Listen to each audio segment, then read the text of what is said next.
परम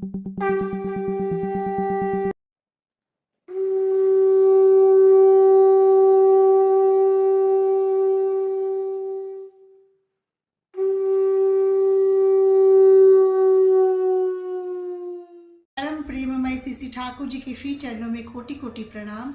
जगदीश्वरी जगपालिनी पुरुषोत्तमा अर्धांगिनी, प्रणाम तुम्हें नारायणी। परम पूज्यपाद पीतिदेव श्री बरदा के श्री चरणों में कोटि कोटि प्रणाम। वर्तमान आचार्य देव के श्री चरणों में कोटि कोटि प्रणाम। समस्त इष्ट परिवार के श्री चरणों में कोटि कोटि प्रणाम। यहाँ उपस्थित मातृमंडली, पूत पंजाधारी दादा, छोटे छोटे बच्चों को यथा योग्य स्थान पर मेरा भक्ति भरा प्रेम भरा जय गुरु। आज चिल्ड्रंस डे है, बाल दिवस है और सभी छोटे छोटे बच्चों को, बड़े बच्चों को मेरी तरफ से ढेर बहुत बहुत शुभकामनाएं कि आप अपने जीवन में उन्नति लाभ करें। और मैं यही कहना चाहूँगी, हे परम पिता अनुकूल, चरणों में दे दो शरण, देकर सबको सतनाम, धन्य करो जीवन। आज इस कलयुग में, जो कलयुग हम लोग कहते हैं, पर मुझे ऐसा लगता है कि हम लोगों के घर में सतयुग है, क्योंकि हमारे घर में स्वयं पुरुषोत्तम विराजमान है। जहाँ पुरुषोत्तम होते हैं वहाँ कलयुग की संभावना दूर दूर से भी नहीं होती है। हाँ, घर के बाहर कलयुग जरूर बैठा रहता है कि जैसे ही हम दरवाज़ा लांघेंगे तो कलयुग हमको धर दबोचेगा। लेकिन चूंकि हम परम पिता के संतान हैं, पुरुषोत्तम को ग्रहण किए हैं, तो कलयुग भी मेरा कुछ नहीं बिगाड़ सकता। अभी माँ बहुत सुंदर गा रही थी कि अमृत की वर्षा, अमृत की वर्षा यही होती है। अमृत कहीं दुकानों में नहीं मिलता है, अमृत कोई दवाई की दुकान में नहीं मिलता है। अमृत की वर्षा यही जहाँ पर पुरुषोत्तम का गुणगान हो रहा है, वही अमृत की वर्षा हो रही है। इस वर्षा में मैं, आप सभी लोग भीग रहे हैं, बशर्ते हम लोग छतरी ना ओढ़े हो। अगर हम लोग छतरी लगाए रहेंगे तो हम अमृत की वर्षा का लाभ नहीं उठा पाएंगे। तो छतरी से कहने से तात्पर्य मेरा ये है कि वृत्ति प्रवृत्तियों से के रूपी छतरी हमारे सर पे सवार है, हमारे मस्तिष्क पे सवार है। वो छतरी हम लोगों को इस अमृत की वर्षा में भीगने नहीं देती है। लेकिन चूंकि हम लोग पुरुषोत्तम की शरण में हैं, तो हम लोग अमृत की वर्षा में सराबोर होंगे ही, हमें कोई नहीं रोक सकता है। अभी संचालिका माँ इतनी मधुर आवाज से संचालन कर रही हैं।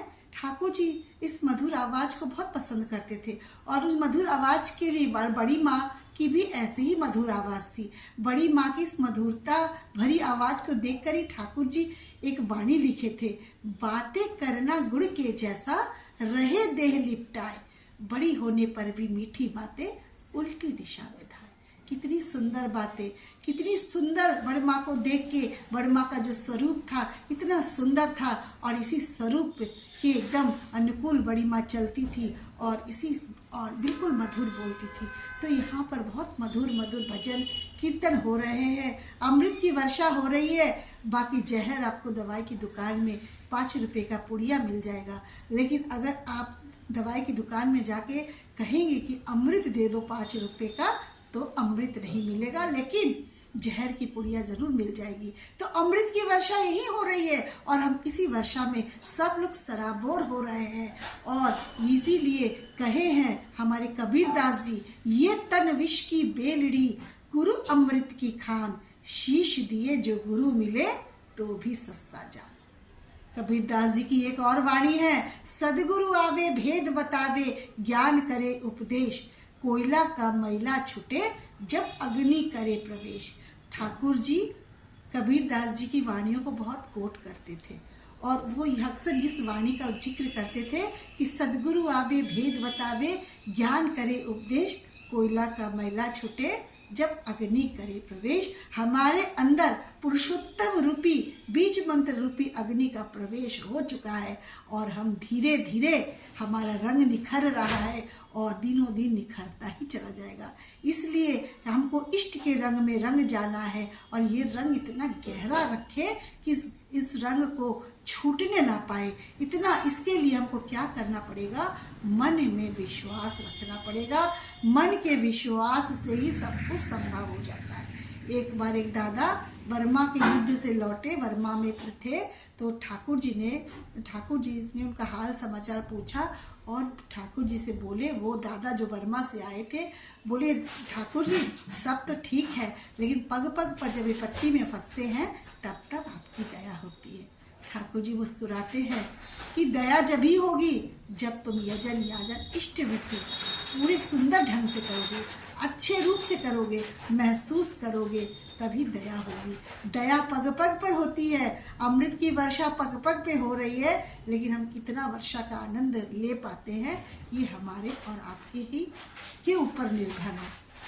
एक नारी नीति का एक अध्याय है, मुझे इस समय अभी याद आ रहा है, माँ की तरह तुम मनुष्य की माँ जैसा बनने की चेष्टा करो, कथनी सेवा और भरोसे से, लेकिन घुल मिल कर नहीं, देखोगे कितने तुम्हारे अपने बनते जा रहे हैं। ठाकुर जी की वाणी, सारी वाणियाँ बहुत सुंदर है, नारी नीति की हर वाणी हम लोगों की स्त्री जाति के ऊपर है, और इसको हम लोग प्रतिपालन करेंगे और समझेंगे। इसको समझने पे इतना सुंदर, मतलब प्रत्येक माँ जो है एक माँ का स्वरूप है।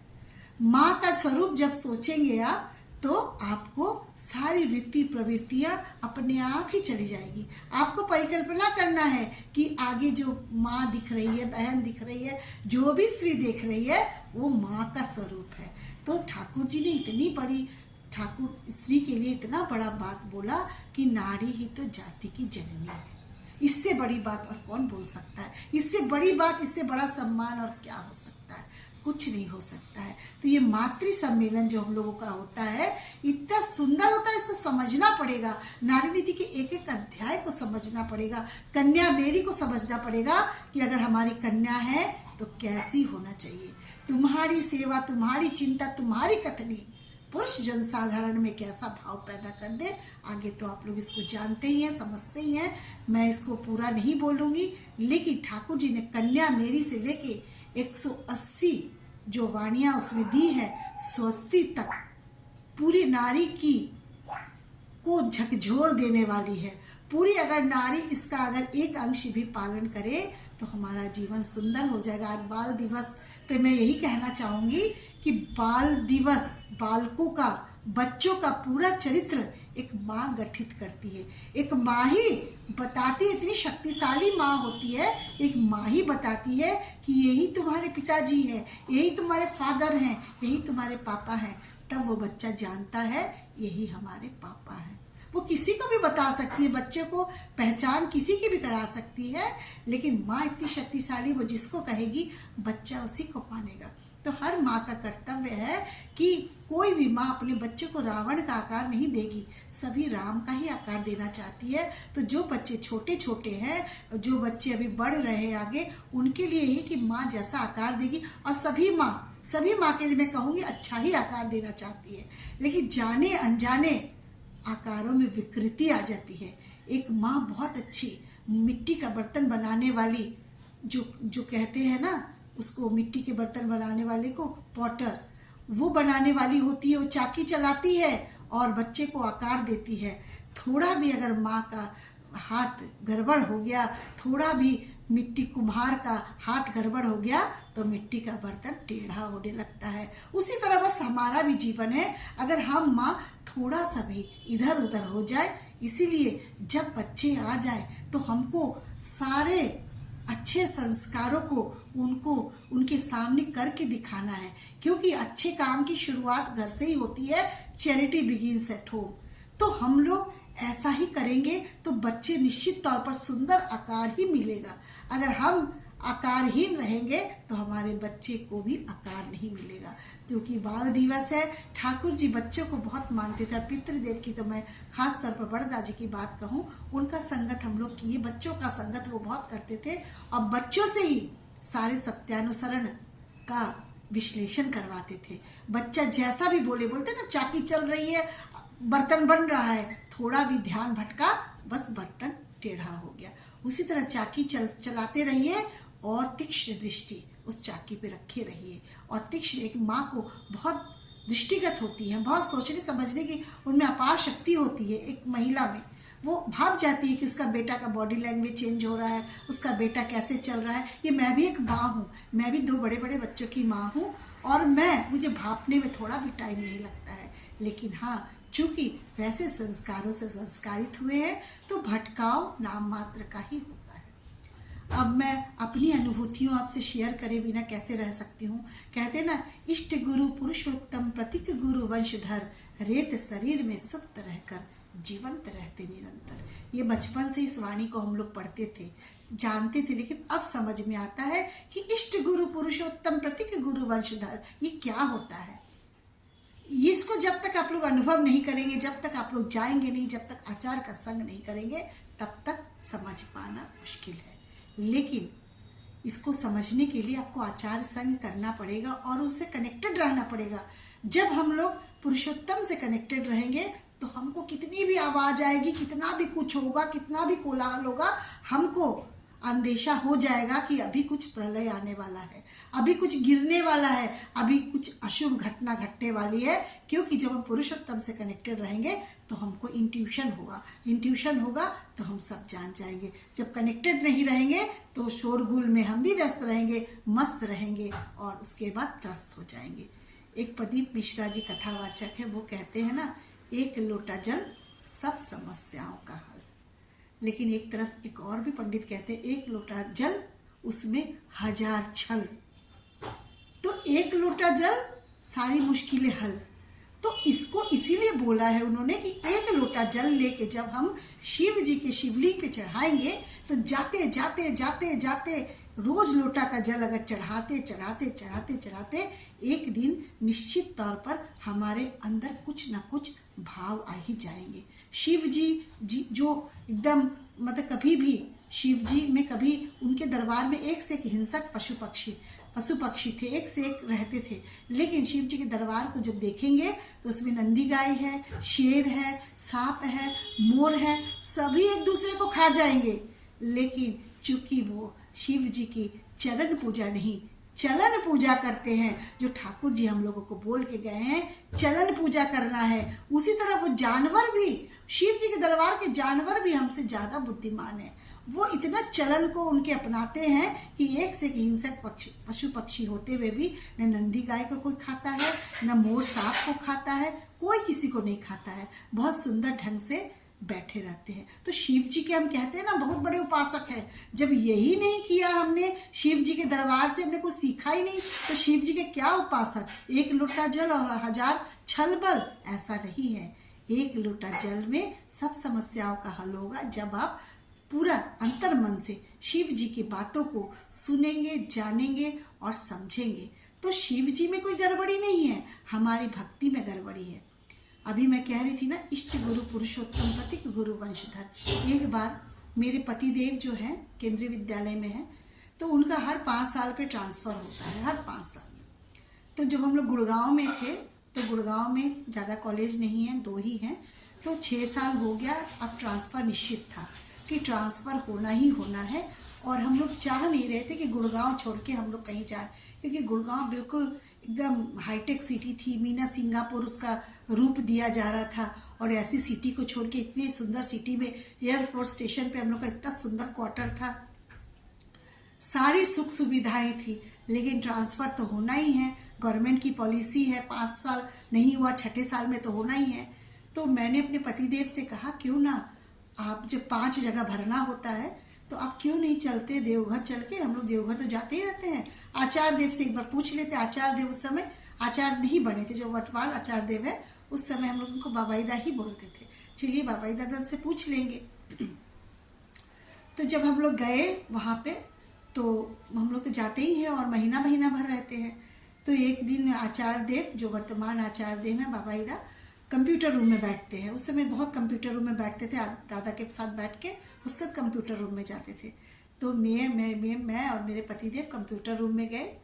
तो मेरे पतिदेव आगे अंदर चले गए। तो उन्होंने कहा कि ये हमारा ट्रांसफ़र होने वाला है दादा, और 5 जगह भरना है, कहाँ भरे, क्या करे। तो आचार्य देव ने कहा कि ममता को बुला, ममता आई है क्या।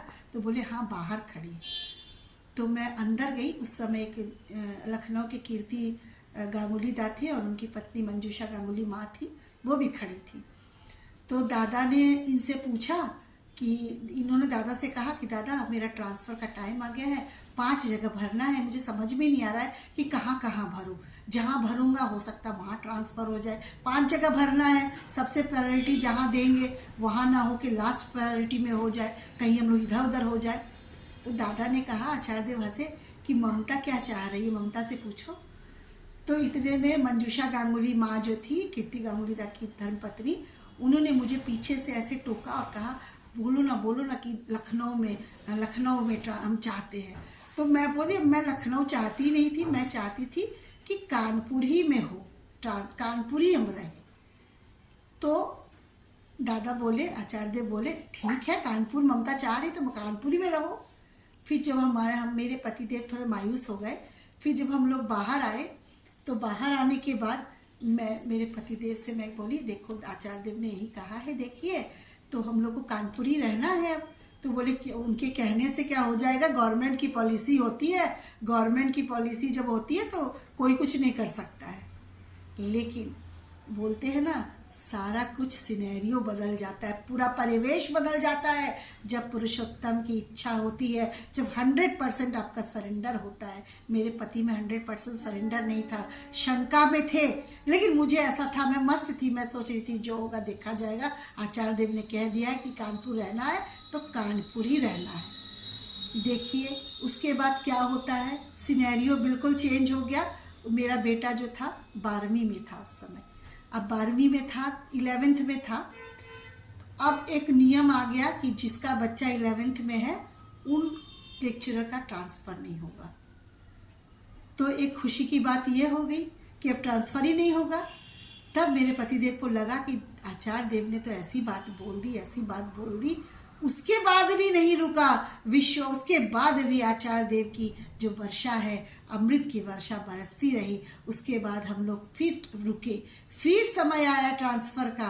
फिर देखिए, फिर एक ऐसा जब उन्होंने कह दिया कि ममता की इच्छा कानपुर में रहने की है तो कानपुर में ही रहो, और मेरी इच्छा थी कि यहाँ एक जुड़ गए थे, यहाँ सब सत्संगी लोग, बहुत अच्छा परिवार हमारा है, एक बहुत सुंदर परिवेश है। इस परिवेश से हम जाना नहीं चाहते थे क्योंकि बहुत मुश्किल से ऐसा क्योंकि जब हम लोग अलवर रहते थे राजस्थान में, वहाँ पे सत्संगी का परिवेश नहीं था। वहाँ हम लोग और मेरे पतिदेव उस समय सह प्रतिष्ठित नहीं थे, तो दीक्षा के लिए हम लोग बहुत ज़ोर तोर से मेहनत करते थे और उनको जयपुर ले जाना पड़ता था, जहाँ हमारे श्रद्धेय पूजनीय अनुभूति दा मैत्रा दा जो रहते हैं उनसे जाके दिलवाना पड़ता था।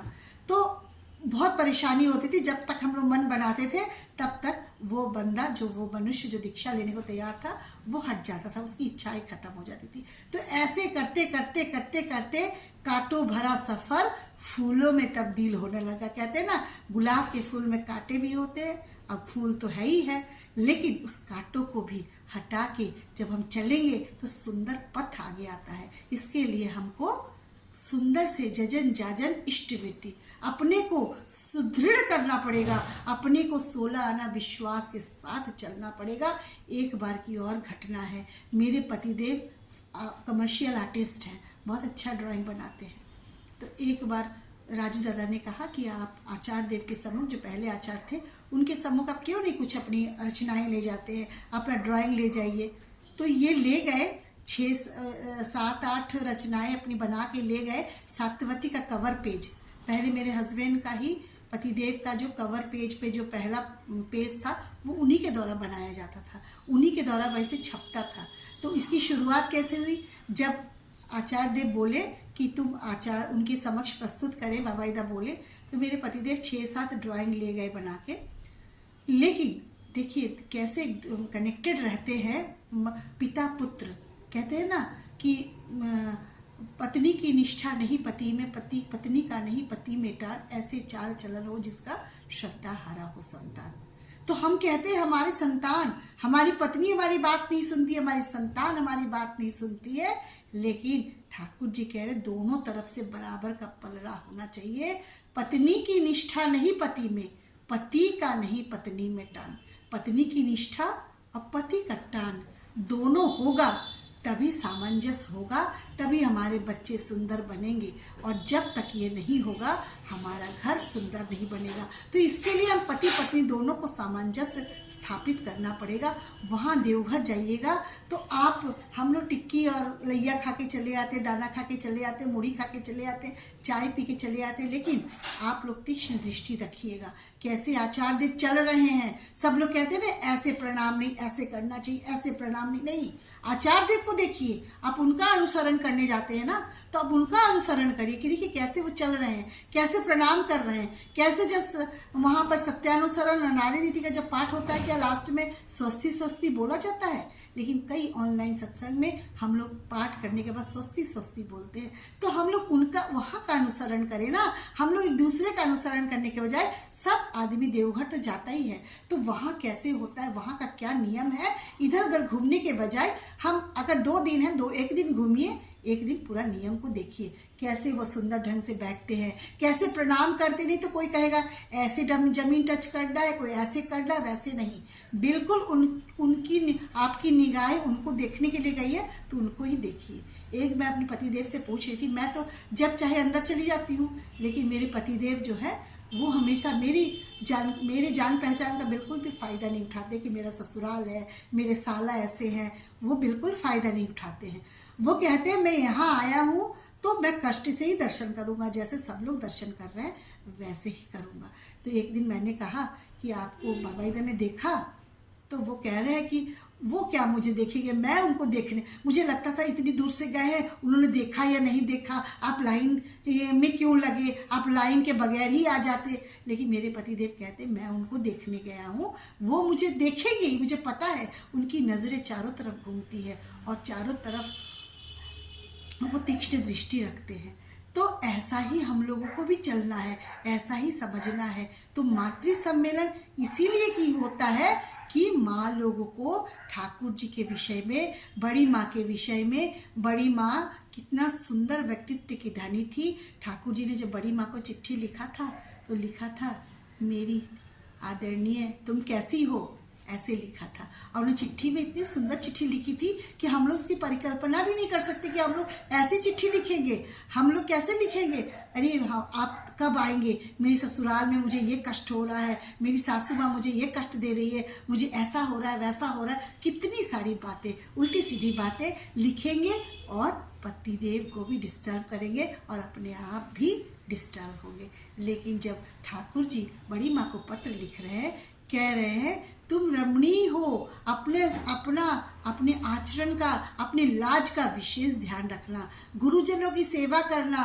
और कभी तुम गिरना नहीं। तुम कभी गिर जाती हो ना तो मुझे लज्जा आती है कि बड़ी बहू सबके सामने कैसे गिर गई। सभी का सेवा करना, सभी आश्रम वासियों का ख्याल रखना, ऐसा कौन पत्र लिखता है, ऐसा पुरुषोत्तम ही लिख सकते हैं। उनका पत्र कभी पढ़िएगा तो आपका रोम रोम रोमांचित हो जाएगा। बहुत सारी चीज़ें हैं। एक बंगला किताब है, अगर जिसको बंगला पढ़ना आता है, बहुत मोटी किताब है, बहुत सुंदर किताब है। क्योंकि हम लोग बंगला पढ़ते हैं, हम लोग बंगाल से पढ़े बड़े हैं, तो हम लोग को इस चीज़ की सुविधा है कि हम लोग कई सारी किताबें पढ़ लेते हैं। और जो नहीं पढ़ना जानते हैं वो ठाकुर जी की भाषा सीखे तो बहुत अच्छा है। मैं जब शादी होके आई, मेरे पतिदेव बंगला का क अक्षर नहीं जानते थे, लेकिन आज क क्या वो सारी किताब पढ़ लेते हैं, सब समझ लेते हैं, सारे टाइम अनुवाद करते थे। तो हम लोग भी ठाकुर जी की भाषा सीखेंगे और ठाकुर जी के प्रति 100% विश्वास रखेंगे। अभी जो हमारे आचार्य हैं, इसलिए कहते हैं शिक्षा लेके दीक्षा धरो, आचार्य को करके सार, आचरणी बोध चलन से ज्ञान समंदर हो जा पार। तो हम लोग को ज्ञान समंदर अगर पार होना है तो हमको आचरणी बोध चलन में शामिल होना पड़ेगा। जैसे एक मदारी जब डुगडुगी बजाता है, जब बंदर नचाता है और जब डमरू बजाता है, तो जब डमरू की आवाज़, जब परवान चढ़ जाती है एकदम बहुत तेज, जब डमरू की आवाज़ बजती है, जब बहुत तेज बजता है, तो बंदर जो है बिल्कुल मदारी की बातों पे अरे बैठ जा, उठ जा, नाच ले, गा ले, छड़ी पकड़ ले, ऐसा उन्माद पैदा कर देता है वो डमरू की आवाज़।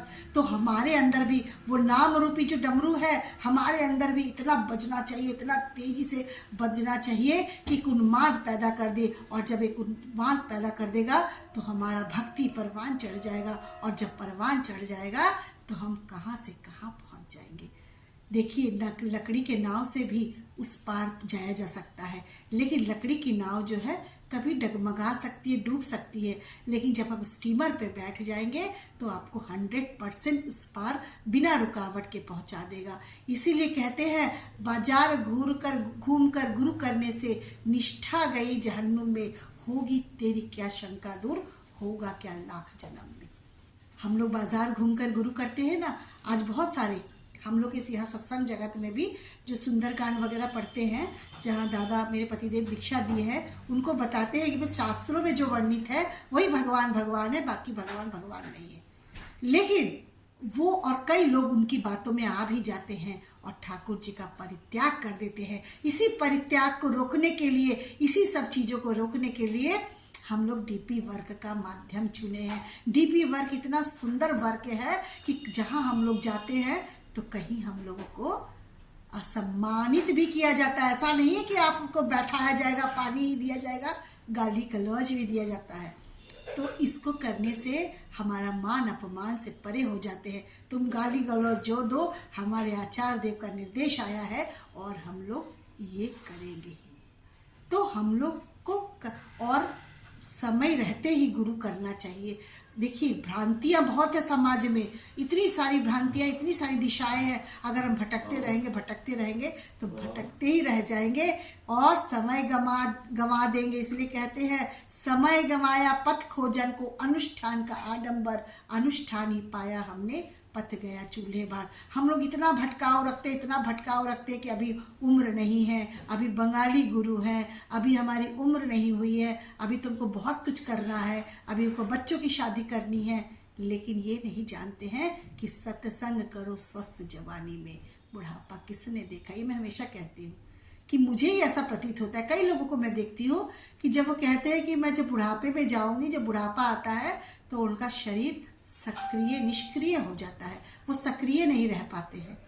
तो हम लोग को इन सारी भ्रांतियों को दूर करना है। ये भ्रांतियों को जब दूर होगा, जब हमारी मन की भ्रांतियाँ, जो मन में जो कुंठाएं हैं, उनको हम लोग दूर करेंगे तो सारी भ्रांतियाँ दूर हो जाएगी। एक छोटी सी कहानी, कैसे लोग गुरु बदलते हैं, उसके ऊपर मैं बता के अपनी वाणी को समाप्त शेष करूँगी। एक बार एक शंकर जी का भक्त शंकर जी की उपासना कर रहा था, बहुत उपासना करता था। तो उसने एक दिन शिवलिंग पे देखा कि एक चूहा ऊपर चढ़ के कूद रहा है, ऊपर चढ़ रहा है और नीचे उतर रहा है, ऊपर चढ़ रहा है, नीचे उतर रहा है। बोलते हैं ना, मन की भ्रांतियों की बात मैं कह रही हूँ कि हम लोग इतना भ्रमित है कि हम लोग को कोई भी भरमा के चला जाता है और हम लोग भ्रमित हो जाते हैं, क्योंकि हम चाहते हैं भ्रमित होना। अगर हम नहीं चाहेंगे तो नहीं होंगे। जब चूहा शंकर जी के शिवलिंग पे कूदने लगा तो वो आदमी सोचा, वो जो शिव जी का भक्त अपने को कहता था, वो सोचा, अरे ये चूहा तो बहुत शक्तिशाली है, ये तो शिव जी के ऊपर चढ़ के तांडव मचा रहा है। कल से वो चूहे की पूजा करने लगा। चूहे की जब पूजा करते एक दिन एक बिल्ली आई और चूहे को खा गई। जैसे हम लोग देखिए, आज सोचते हैं कि एक लोटा जल, सब समझ से उधर चले गए, फिर उधर चले गए, तो फिर जब बिल्ली चूहे को खा जाती है तो सोचता है कि बिल्ली बहुत शक्तिशाली है, तो चूहे को खा गई। अब तो इतना फालतू चूहे की पूजा कर रहे थे। फिर एक दिन बिल्ली को कुत्ता खा गया तो कुत्ते की पूजा करने लगा।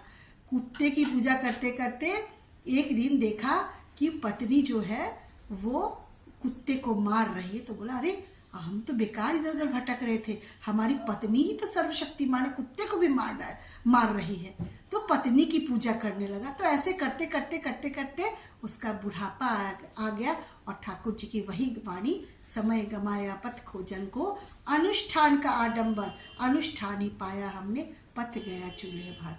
जब अनुष्ठान में फंस गए हम लोग, इधर उधर भटकने लगे, हमारा समय समाप्त और हम चले गए। हमारा समय समाप्त, ऊपर जाने का समय आ गया, अब कुछ नहीं हो सकता है। तो मैं यही यहाँ कहने का मतलब यही है कि सारी भ्रांतियों को मिटाएं और अपने भी मिटाएं और दूसरे को भी बोलें कि ठीक है, अगर आपको गुरु जी में ऐसा कुछ लग रहा है, आप सब भगवान की पूजा कीजिए, साथ में गुरु जी की भी पूजा कीजिए। अबिन बाबू यही बोलते हैं, जब गांव में वो इजाजन करने जाते हैं, बोले 4 रास्ता है, चौराहा है, तुम चौराहे पे चल रहे हो तो 3 राह पे चल रहे हो तो 1 राह पे और चलो, गुरु जी को भी पकड़े रहो। तो यही कह के सब लोगों को यही कहना है। और ये डीपी वर्क दीक्षा पत्र का वर्क यही है। और यही के लिए हमारे आचार्य देव 100 दिन की परिक्रमा में निकले हैं, जिसका जहाँ जितना सुंदर डीपी वर्क होगा उतना सुंदर परिवेश की रचना होगी और आचार्य देव वहाँ के अमृत की वर्षा करेंगे। तो बहुत ज़ोरों शोरों से सभी डीपी वर्क में लग जाए। और एक बात जो मैं सत्यवती की पेज की बात कर रही थी, जब मेरे पति देव आचार्य देव जो पहले आचार्य देव थे, उन्होंने एक ड्राइंग सिलेक्ट किया और बोला अब इसको बाबाई को दिखा के आओ। तो जब आचार्य देव जब मेरे पति देव बाबाईदा के पास गए तो उन्होंने भी वही ड्राइंग सिलेक्ट किया जो आचार्य देव ने किया था। तो कितना कनेक्टेड है एक दूसरे में लोग। हम लोग का भी जीवन जैसे हम लोग नहीं बहुत कठिन है पर असंभव नहीं है, हम लोग भी अपने जीवन को इस तरह कर सकते हैं। और ख़ास कर बच्चों को, ख़ास कर बेटियों को तो बिल्कुल ही आप तैयार करके रखें और दीक्षा जरूर दिलाएं। मैं जैसे अपने ऊपर करी थी कि मेरे पिताजी हम लोगों को दीक्षा दिए थे, आज हम लोगों के कंधे पे सवार होके ठाकुर जी जहाँ जाते हैं हम लोग को लगता है ठाकुर जी हमारे कंधे पे तो बैठे हैं, ठाकुर जी तो है, घर में कोई नहीं है, ठाकुर जी तो है। एक बार मुझे माइल्ड अटैक आया था, मैं कोई घर में नहीं था, मेरे पतिदेव को फ़ोन किया कि अब मेरे पास, मुझे ऐसा लग रहा था क्योंकि यूट्यूब में देखते कई चीज़ गूगल में देखते देखते आपको पता चल जाता है कि हार्ट अटैक का क्या क्राइटेरिया, कैसा क्या होता है, उसके सिम्टम्स क्या है। तो जब मुझे अटैक आया, माइल्ड अटैक आया, मेरे सीने में दर्द हुआ, तो मैंने मेरे मोहल्ले में तो वहाँ पर क्वार्टर में रहती थी, मुझे पता था इस समय कोई जेंट्स नहीं होगा, तो मैं अपने क्वार्टर में किसी को भी नहीं बोली। मैंने अपने पतिदेव को फ़ोन किया, वो बोले आज नहीं अभी नहीं आ पाऊँगा, बाद में आऊँगा। तो मैंने यही कहा कि अब बाद में आएंगे ना तो मेरी से मुलाकात नहीं होगी। तो मेरे पतिदेव किसी भी तरह आए और मुझे डॉक्टर के पास ले गए। तो डॉक्टर ने ECG किया, बोला इनको माइल्ड अटैक आया, इनको कार्डियोलॉजी ले जाइए। तो मैं कार्डियोलॉजी गई, 2 घंटे में कार्डियोलॉजी पहुंची। किसी के पास का इतना समय होता है, क्षण भर में आता है, क्षण भर में लोग मर जाते। तो ठाकुर जी को पकड़ने के बाद मैं इतनी दृढ़ थी कि मुझे कुछ नहीं होगा। और मैं 2 घंटे तक, क्योंकि जाम में फंसे थे, कार्डियोलॉजी यहाँ से 10 किलोमीटर दूर था और मेरे पतिदेव से स्टीयरिंग घूम ही नहीं पा रहा था। उनको इतना वो घबरा रहे थे, कहते ना जब समय आता है तो हम घबरा भी जाते हैं। तोता जैसे राम राम खूब बोलता है, लेकिन जब कोई पकड़ लेता है तो टें करने लगता है। उसी तरह हम लोग खूब ठाकुर जी करते हैं, लेकिन विपदा में पता नहीं कहाँ उनका नाम ही गुमनाम हो जाता है। उनका नाम जब भी आएगा जब आप अपने को सुदृढ़ किए रहेंगे, जजन जाजन इष्टिवृत्ति में सुदृढ़ रहेंगे, तो उनका नाम कभी हमारी जीवा से नहीं जाएगा। तो ये सारी बातें हैं। मेरा समय समाप्त हो रहा है। आप लोगों ने मुझे इतना सुंदर समय दिया, इतना सुंदर परिवेश दिया, इसके लिए मैं बहुत बहुत आभार व्यक्त करती हूँ और सभी की मंगल प्रार्थना करती हूँ। सभी को बहुत बहुत जय गुरु।